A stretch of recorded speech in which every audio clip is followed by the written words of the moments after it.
গরিব মানুষদের, অসহায় মানুষদের দেখবেন ধনী ব্যক্তিরা ভয় পায়। কারণ কখন তারা কি চেয়ে বসে, বুঝতে পেরেছেন? এসব ঝুলগুলো ঝাড়বি কালকে। পারবো না, আমি কি চা কর না হাম নগরানি। আর দেখবেন ধনী ব্যক্তিদের মানুষ তেল দিয়ে চলে, তাদের শত অন্যায় অপরাধ থাকলেও মাফ হয়ে যায়। কিন্তু গরিব ব্যক্তিরা কিছু না করতেও মানুষ তাদেরকে জুতো পেটা করে, বুঝতে পেরেছেন? ধনী ব্যক্তিদের করা সব অন্যায় অপরাধগুলো গরিব ব্যক্তির কাঁধে চাপায়, বুঝতে পেরেছেন?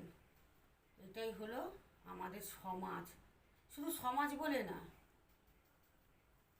আর বেশি কিছু বললাম না বন্ধুরা।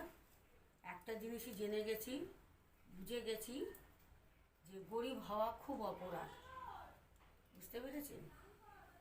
কারণ গরিব মানুষদের সবাই এড়িয়ে চলে, তাদের অন্যায় না থাকলেও, অপরাধ না থাকলেও তারা অপরাধী হয়ে যায়, তারা অন্যায় করে, বুঝতে পেরেছেন? তো সত্যিই ভাবি গরিব হওয়া সত্যিই অপরাধ।